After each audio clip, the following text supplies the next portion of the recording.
पहले ये देखो। हमको एक मौका दीजिए। मोदी सरकार क्या पासवान जिंदाबाद। तो चमचे तुम जैसे लोग चमचे जो है ना सर में से डूब रहे, जो सच कर रहा है कि हम नौकरी की बात कर रहे हैं और मोदी जी पब्लिक को डरा रहे हैं हमारे नाम से, तो बच्चा उसमें गलत क्या कहा मोहन शर्मा को? लड़का तो सही बोले, मोदी ने बच्चे को ये सिखाया। मुंह बनाने के लिए शर्मा जी मुंह बना ले, मुंह बनाने के लिए अरे कंचना यार मुंह बना। आपके खिलाफ फिर वो कार्रवाई करेंगे, आपके चैनल के खिलाफ। चतराई का कोई लेवल नहीं है आप लोग का। बात करते हो हमारे पे सवाल करते हैं। शर्म आनी चाहिए। इतना आवेश में आने की क्या जरूरत है? कट्टा तो कल्चर है आपका। लाठी बजावन तेज पिलावन किसने कर रहा है? कैसी प्रवक्ता आरजेडी ने टीवी पर रख दी जो कि गाली गलौज करती हैं, झगड़ा करती हैं, भला बुरा कहती हैं, और आरजेडी का बहुत नुकसान इन दोनों ने। आपके शो पर लगातार हमेशा बैठती रही हूँ, और क्या आप मुझे ये कह सकते हैं कि मैं यहाँ पर भद्दी भाषा बोलती हूँ या फिर लड़ने झगड़ने लगती हूँ या आउट ऑफ कंट्रोल हो जाती हूँ? ठीक है, कमेंट करिए, भद्दा कमेंट करिए, गाली दीजिए, कोई फर्क नहीं। गांधी परिवार को बचाना है, राहुल गांधी को बचाना है हार से, तेजस्वी यादव को हार से बचाना है, इसलिए हार को स्वीकारो मत, इधर उधर की बहानेबाजी में लपेटो। अरे साहब, चुनाव आयोग ने कर दिया। जिस तरीके से कह रहा है ना कि हम जीत गए हैं, तो मैं इनको सिर्फ इतना याद दिलाता हूं कि कल एक फैसला आया है बांग्लादेश में भी ऐसे ही शेख हसीना चुनाव जीती थी। अब पूरी बम्पर मतों से चुनाव जीती थी। कल उसको वहां के बांग्लादेश के कोर्ट ने फांसी दी है। आप हिंदुस्तान के चुनाव की तुलना बांग्लादेश के चुनाव से करेंगे? बांग्लादेश में वहां शेख हसीना को फांसी हो रही है, आप उसका उदाहरण यहां हिंदुस्तान के चुनाव के नतीजों के बाद दे रहे हैं? कैसी बात कर रहे हैं सुरेंद्र भाई? आपसे ऐसी उम्मीद मैं नहीं कर रहा था। बहुत ज्यादा अल्ट्रा राष्ट्रवादी जितने आप हैं उतना मैं हूं और उतना ही पूरा देश। यही सेम बयान राहुल गांधी का है।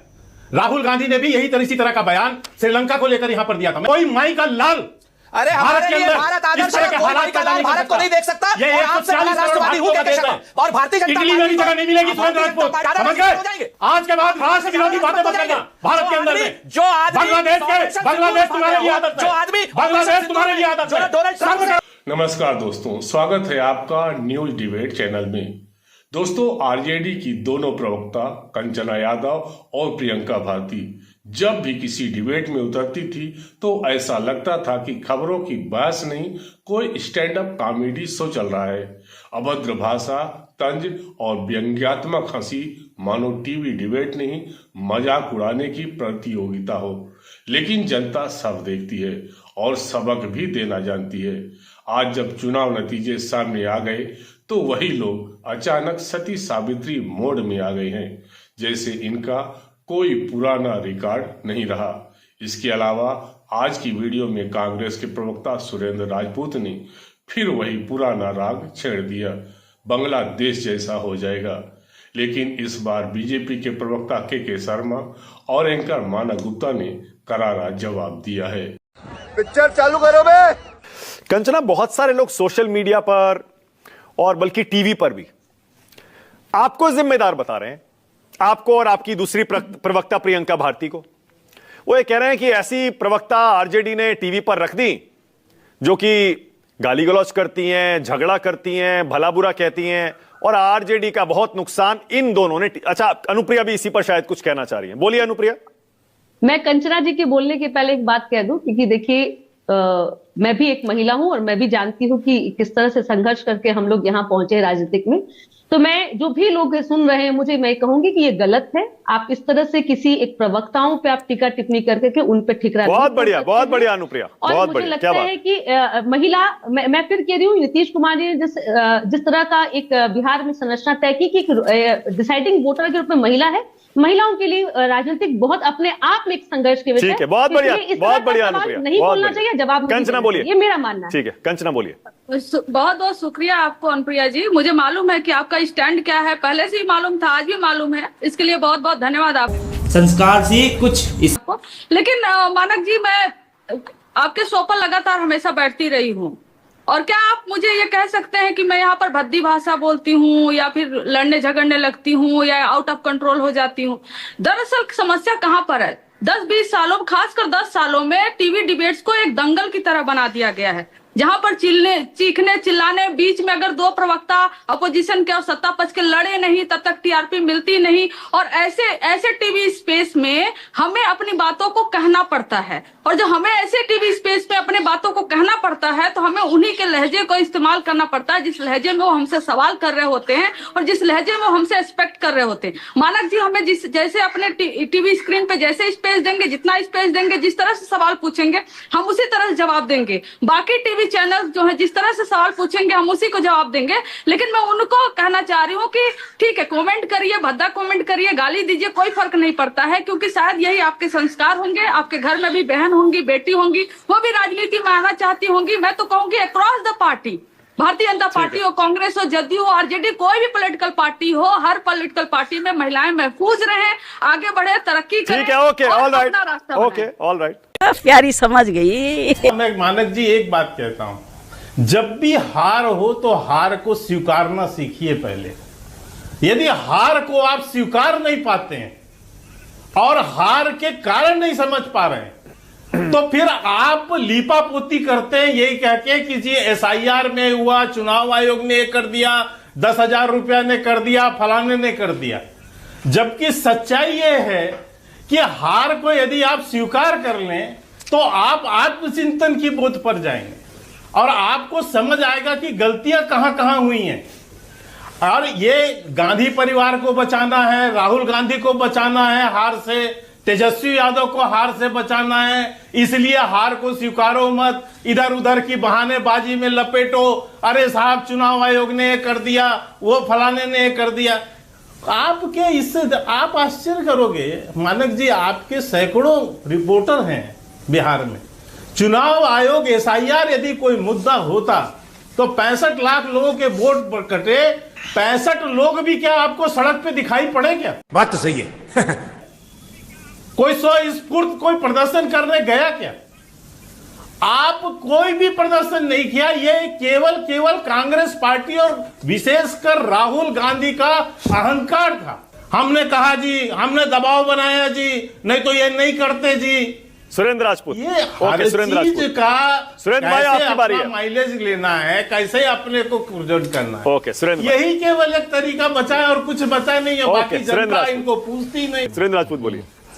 ये अभिमान है। मैं आपको दो चीजें बताता हूं। एक पहली बात तो मैं सीरियस नोट पे बताता हूं, जिस तरीके से भारतीय जनता पार्टी के लोग, जनता दल यूनाइटेड के लोग और इनका पूरा का पूरा, जनता दल यूनाइटेड को मैं नहीं कहूंगा लेकिन हाँ भारतीय जनता पार्टी के लोग और इनका पूरा इकोसिस्टम जिस तरीके से कह रहा है ना कि हम जीत गए हैं, तो मैं इनको सिर्फ इतना याद दिलाता हूं कि कल एक फैसला आया है बांग्लादेश में।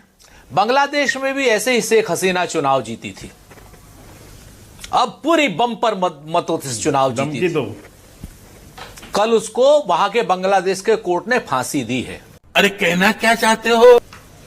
और वो यहां पर एग्जाइल जीवन भारी। ये मैं कह करके मैं भारत की चुनाव प्रक्रिया पर कोई वैसी बात नहीं कर रहा हूं। मैं पहले डिस्क्लेमर दे देता हूं, सुनिए एक मिनट। ठीक, नंबर एक। आपका नंबर दो, मन का बात बाहर आ गया। हम तो आपको हरा चुके थे, हम तो हरा चुके हैं आपको के शर्मा जी। आप हार चुके हैं, लेकिन बीच में चुनाव आयोग आ गया, क्या करें हम? सुरेंद्र भाई एक सेकंड, आड़ में मुख्य मुद्दों जी एक सेकंड जी जी मेरी आपको एक छोटी सी सलाह है जी, बताइए। छोटी सी। अभी बिहार में इतना बड़ा चुनाव संपन्न हुआ है, आपको कुछ उसकी प्रक्रियाओं से असहमति हो सकती है, SIR से असहमति हो सकती है, कुछ नाम कटने से जोड़ने से हो सकती है, तमाम बातें। वोट चोरी के आरोप लगा रहे हैं, उसमें भी कोई दिक्कत नहीं है, लोकतंत्र आपको वो अधिकार देता है जी। लेकिन आप हिंदुस्तान के चुनाव की तुलना बांग्लादेश के चुनाव से करेंगे? बांग्लादेश में वहां शेख हसीना को फांसी हो रही है, आप उसका उदाहरण यहां हिंदुस्तान के चुनाव के नतीजों के बाद दे रहे हैं? कैसी बात कर रहे हैं सुरेंद्र भाई? मैं आपसे ऐसी उम्मीद मैं नहीं कर रहा था सुरेंद्र। जनता माफ नहीं करेगी। मैं बताता हूं आपसे एक मिनट मानक भाई, सीरियस बात की है तो जवाब भी सीरियस लो। बहुत ज्यादा अल्ट्रा राष्ट्रवादी जितने आप हैं उतना मैं हूं और उतना ही पूरा देश है। के शर्मा भी बैठे हुए, सब लोग बैठे हुए हैं। जिस वक्त बांग्लादेश में चुनाव हुए थे मानक गुप्ता जी, एक शो आप दिखा दीजिए पूरे भारत के मीडिया का या पूरी दुनिया के मीडिया का जिसने कहा हो कि वहां बेईमानी हुई थी। और उसके बाद बांग्लादेश का आप मीडिया उठाइए, देखिए क्या कह रहा था। आप समझिए मेरी बात को, मैं इस चुनाव को वहां से कंपेयर नहीं कर रहा हूं। मैंने पहले कहा, मानक जी सुनिए, मैंने कहा कि मैं कंपेयर नहीं कर रहा हूं। एक चीज अपने अपनी बारे में सीरियस मुद्दा, बात पूरी करने दीजिए, एक सेकंड बात पूरी करने दीजिए। हाँ सुरेंद्र भाई बोलिए, जरा बोलिए। गलत बात बोलिए। तो मैंने आपको दो लगाओं पे कंपेयर नहीं किया। मैंने आपसे स्पष्ट कहा कि जिस तरीके से बांग्लादेश के लोग भी, बांग्लादेश की आवामी पार्टी शेख हसीना वाली भी ऐसे ही वो मचा रही थी और वहां का विपक्ष भी ऐसे ही क्या नाम चिंता जता रहा था, ऐसे ही कह रहा था कि वहां बेईमानी हुई है, कदम कदम पर बेईमानी हुई है। ये वहां का विपक्ष बता रहा था, चेता रहा था आपको। मैंने दो घटनाओं को कंपेयर नहीं, दोनों घटनाओं को आपके सम्मुख रखा है। चूतिया लिखा है क्या? तो इसको लेकर के अल्ट्रा राष्ट्रवादी बनने की आवश्यकता नहीं है। राष्ट्रवाद जितना आपके अंदर है उतना मेरे अंदर। मानक जी, सुरेंद्र भाई, इसमें देखिए, एक तो के शर्मा, एक सेकंड रुकेगा। इसमें अल्ट्रा राष्ट्रवादी कोई मसला नहीं है, सीधी सी बात है। हिंदुस्तान के लोकतंत्र की तुलना प्लीज बांग्लादेश के लोकतंत्र से मत करिए। हिंदुस्तान के चुनाव की तुलना बांग्लादेश के चुनाव से मत करिए। मैं बांग्लादेश के लिए नहीं बोल रहा हूं यहां पर कि बांग्लादेश में बड़े अच्छे चुनाव होते हैं या क्या होता है क्या नहीं होता है। सबको पता है वहां क्या होता है और अभी क्या हो रहा है यह भी सबको पता है। वो जो तख्ता पलट हुआ वो भी कैसे हुआ वो भी सबको पता है। किसकी शय पर हुआ, किस वजह से हुआ, आज बांग्लादेश में क्या हो रहा है, इस पर किस दिन डिबेट करेंगे, फिर कर लेंगे। मैं कह रहा हूं हिंदुस्तान के चुनाव में अगर कोई बेईमानी आपके हिसाब से हुई, आपको हक है, आप सवाल उठा रहे हैं, उठाते रहिए। बांग्लादेश का है घुसा रहे हैं यहां के चुनाव में, उसको क्यों यहां रख रहे हैं इस डिबेट में? बिल्कुल नहीं घुसाया बांग्लादेश। ये सुरेंद्र राजपूत पहली बार नहीं बोल रहे हैं मानक जी। बिहार के चुनाव के 1 महीना पहले मनोज झा, आरजेडी के जो प्रवक्ता और नेता हैं, मनोज झा ने इसी तरह की बातें बांग्लादेश और श्रीलंका और इसको लेकर की थी कि भारत में ऐसे ही हालात होंगे। यही सेम बयान राहुल गांधी का है। राहुल गांधी ने भी इसी तरह का बयान श्रीलंका को लेकर यहां पर दिया था। क्या बात कर रहे हैं? मैं ऐसे तमाम नेताओं की लिस्ट सुना सकता हूं और बाकायदा बयान बता सकता हूं। चुनाव में बेईमानी कीजिएगा, आप चुनाव की बेईमानी नहीं रोकेंगे। बीच में मत, अब बीच में आप मत बोलिए, आप बीच में मत बोलिए, आप सुनिए मेरी बात। चुनाव की बेईमानी रोकिए। अब मैं ये कह रहा हूं, आप भारत को समझते क्या है?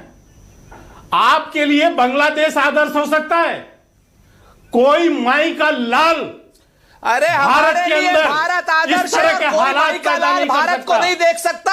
और आपसे बड़ा राष्ट्रवादी हूं के शर्मा, और भारतीय जनता इटली में भी जगह नहीं मिलेगी सुरेंद्र राजपूत। पार्टी तो अंग्रेजों की गुलाम जगह नहीं मिलेगी, अंग्रेजों की चाटुकार रही है। इटली में भी जगह नहीं मिलेगी तुम्हें। लड़ाई लड़ी है, उखाड़ के फेंक देंगे। चाटुकारिता कर रहे थे अंग्रेजों, इस तरह की मानसिकता को उखाड़ के फेंक देंगे, समझ गए? हो जाएंगे।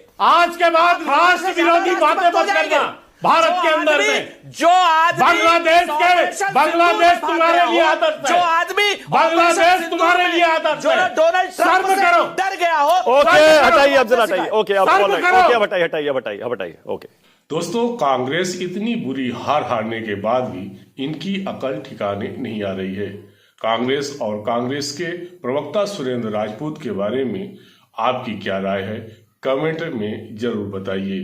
और अगर वीडियो अच्छा लगा हो तो वीडियो को लाइक करें, और अगर चैनल को अभी तक सब्सक्राइब नहीं किए हैं तो इसी तरह की वीडियो देखने के लिए और हमें सपोर्ट करने के लिए चैनल को सब्सक्राइब कर लीजिएगा, क्योंकि ऐसे ही जबरदस्त डिबेट्स हम लाते रहेंगे आपके लिए। मिलता हूं अगली वीडियो में, तब तक के लिए जय हिंद, जय भारत।